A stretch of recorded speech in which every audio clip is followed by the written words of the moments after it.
Hello and welcome to online Adda study for learning. दोस्तों, स्वागत है आप सभी का online Adda study YouTube channel पर। इस वीडियो में हम बात कर रहे हैं एक बड़ी और लेटेस्ट अपडेट के बारे में, जो कि संबंधित है खुशखबरी को लेकर शिक्षा सेवा चयन आयोग के परीक्षा कैलेंडर के बारे में। जी हाँ दोस्तों, शिक्षा सेवा चयन आयोग के माध्यम से आप सभी के लिए शिक्षक भर्ती परीक्षा कैलेंडर को लेकर एक बड़ी और लेटेस्ट जानकारी यहाँ पर जारी कर दी गई। जिसके अलावा एग्जाम कैलेंडर के साथ साथ अगर बात की जाए उत्तर प्रदेश में नई प्राथमिक शिक्षक भर्ती के विज्ञापन के बारे में, 20,000 टीजीटी पीजीटी को लेकर, साथ ही साथ अगर बात की जाए टीजीटी पीजीटी के अलावा और भी तमाम बड़े सवालों को लेकर इस वीडियो में हम बात करेंगे। चैनल को सब्सक्राइब करके बेल आइकन को दबा लें और वीडियो को लाइक कर दें, जिससे कि आपको रियल ऑथेंटिक जानकारी ऑनलाइन अड्डा फॉर स्टडी यूट्यूब चैनल के माध्यम से मिलती रहे। सीधे शुरुआत करते हैं मुद्दे की और बड़ी अपडेट के साथ। जैसा कि दोस्तों आप जानते हैं कि टीजीटी पीजीटी को लेकर हो या फिर इसके अलावा शिक्षा सेवा चयन आयोग के माध्यम से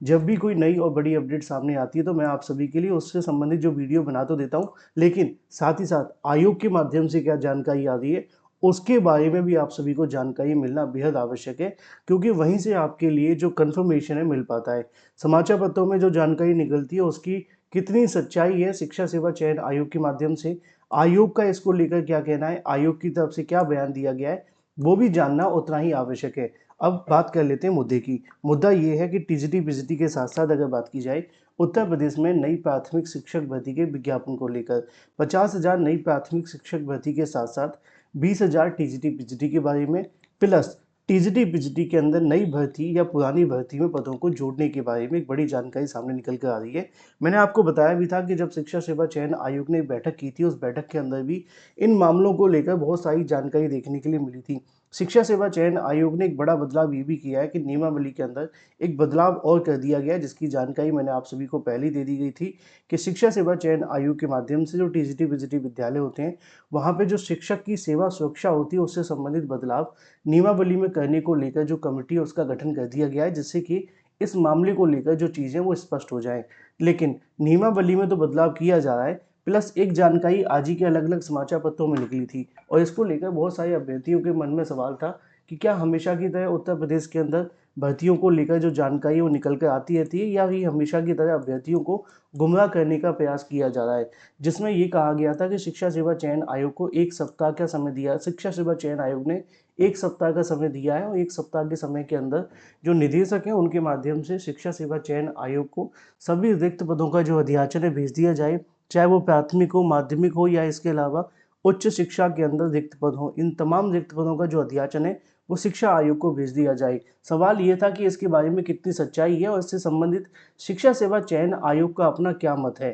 तो मैं आपको जो जानकारी देने जा रहा हूँ वो सीधे तरीके से आयोग के माध्यम से मिली हुई जानकारी है, ठीक है, क्योंकि समाचार पत्रों पर रिलाई नहीं करते, जो जानकारी सच है वो बताने की कोशिश करते हैं। क्योंकि यहाँ पे आप सभी ने देखा था, ये लिखा भी हुआ है कि टीजीटी बीजीटी के 20,000 पद हैं, तो वहीं दूसरी तरफ अगर बात की जाए तो 50,000 पद प्राथमिक के हैं। अब सवाल ये है कि रिक्त पदों में भर्ती को लेकर प्रोसेस क्या है, क्या इन पदों में विज्ञापन आएगा, क्या 50,000 पदों पर प्राथमिक भर्ती होगी, टीजीटी बीजीटी को लेकर 20,000 पदों पर भर्ती हो रही है, अगर भर्ती हो रही है तो क्या पुरानी भर्ती में जोड़े जा रहे हैं या नए विज्ञापन किए जा रहे हैं जारी। तो इसको लेकर जब शिक्षा सेवा चयन आयोग के माध्यम से जानकारी मांगी गई, क्योंकि आप जानते हैं आज संडे है और संडे को अधिकारियों से कहीं ना कहीं प्रयास किया गया, फोनिक बार था और भी जो भी कहीं ना कहीं कोशिशें, तमाम कोशिशें करने के बाद जो जानकारी मिली है वो मैं आपको बता देता हूँ। असल में जो बैठक देखने के लिए मिली थी उस बैठक में कहा तो गया है कि 1 हफ्ता के अंदर शिक्षा सेवा चयन आयोग को सभी रिक्त पदों के जो अध्याचन है भेज दिए जाए। पहली लाइन पूरे तरीके से कंफर्म है, ये मैंने आपको पहले दिन से ही बता दिया था जब बैठक हुई थी, ठीक है। तो उसके साथ साथ तो उनको ये निर्देशित तो किया गया कि 1 सप्ताह में आप अपने रिक्त पदों का डाटा हमें दे दो और उसके बाद हम भर्ती संबंधित कार्य शुरू कर देंगे। तो सवाल ये आता है कि मान लो कि 1 सप्ताह के अंदर रिक्त पदों का डाटा आ जाता है, लेकिन छोड़ो उम्मीद नहीं है, फिर भी मान लेते हैं कि 3 हफ्ते के अंदर रिक्त पदों का डाटा आ जाता है, ठीक है ना। तो 3 हफ्तों के अंदर अगर रिक्त पदों का डाटा आता है तो शिक्षा सेवा चयन आयोग इसको लेकर करेगा क्या और किस तरीके से प्रोसेस को कंप्लीट करेगा। तो यहाँ पे जो कहीं ना कहीं शिक्षा सेवा चयन आयोग की वर्डिंग है वो मैं आपको बता देता हूँ। उनका कहना ये है कि अगर हमारे पास रिक्त पदों के अध्याचन भेज दिए जाते हैं, चाहे वो किसी विभाग के माध्यम से भेजे जाएँ, जैसे कि प्राथमिक में 50,000 से ज़्यादा पद खाली हैं, टीजीटी पीजीटी में 20,000 से ज़्यादा पद खाली हैं, असिस्टेंट प्रोफेसर के 1,000 से ज़्यादा पद खाली हैं। अब रिक्त पदों का अध्याचन कोई एक विभाग भेजे या 2 विभाग या 3 विभाग के माध्यम से, उनका कहना ये है कि जैसे ही वो अध्याचन भेजेंगे, अध्याचन भेजे जाने की तत्काल बाद कुछ ही सप्ताह के अंदर उनके माध्यम से विज्ञापन से संबंधित जो प्रोसेस है वो शुरू कर दिया जाएगा और अध्याचन मिलने के 1 महीने के अंदर अंदर, ऐसा मैं नहीं कह रहा हूँ, शिक्षा सेवा चयन आयोग का कहना है कि अगर हमें अध्याचन मिल जाते हैं तो 1 महीने के अंदर अंदर संबंधित भर्ती का जो विज्ञापन है जारी कर दिया जाएगा और जो आपका एग्ज़ाम कैलेंडर होगा वो भी यहाँ पे जारी कर दिया जाएगा। वो बात डिपेंड करेगी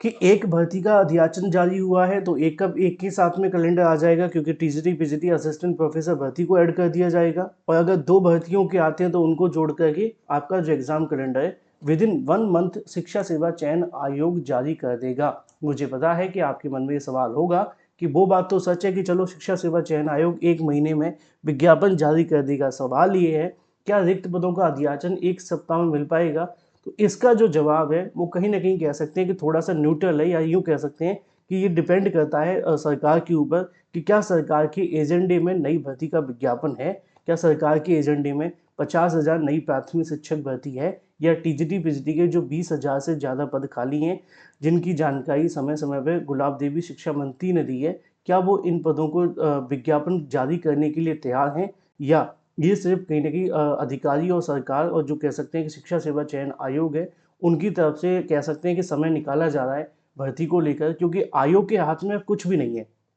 ये बात सच है। जब मैं अधिकारियों से बात करता हूँ तो मैं ये कहता हूँ आप विज्ञापन क्यों नहीं निकालते हैं इतनी बड़ी संख्या में, हमारे पास पद है। तो उनका कहना है कि हमारे हाथ में कुछ है ही नहीं है जब तक हमारे पास अध्याचन नहीं आ जाते। उनका कहना है कि अगर हमारे पास अध्याचन आ जाए, चाहे 1 हफ्ते में आए चाहे 2 हफ्ते में आए, हम उसके बाद 1 महीने के अंदर विज्ञापन जारी कर देंगे और 3 से 4 महीने के अंदर अंदर आपकी जो परीक्षा है वो आयोजित कर लेंगे। अब वो डिपेंड करता है कि अध्याचन आते हैं कि नहीं आते हैं। उनका कहना है कि अगर हमें 1 सप्ताह छोड़ो, अगर 1 महीने के अंदर इन सभी भर्तियों के अध्याचन मिल जाए, 50,000 नई प्राथमिक, 20,000 टीजीटी पीजीटी और जो आपके कहने की असिस्टेंट प्रोफेसर के 1,000 पद हैं, तो इनको लेकर वो 1 महीने के अंदर विज्ञापन जारी कर देंगे और आपका जो एग्जाम कैलेंडर है वो भी जारी कर देंगे और फिर 4-5-6 महीने के अंदर आपकी जो परीक्षा है वो आयोजित कर लेंगे। तो उनका कहना है कि हमारे हाथ में तब सब कुछ आएगा जब हमारे पास रिक्त पदों के अध्याचन आएंगे।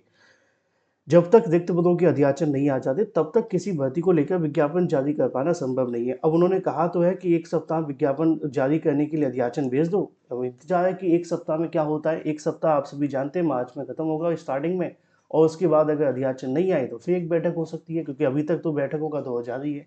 रही बात टीजीटी पीजीटी, इसके अलावा नई प्राइमरी शिक्षक भर्ती की परीक्षाओं के बारे में, पुरानी टीजीटी पीजीटी की परीक्षा तो मई और जून में अब फिलहाल के लिए प्रस्तावित है, परीक्षा केंद्रों पर डिपेंड करती है ना। उसको लेकर भी आयोग जल्द एक बड़ा फैसला ले सकता है। तो वहीं दूसरी तरफ बात कर ली जाए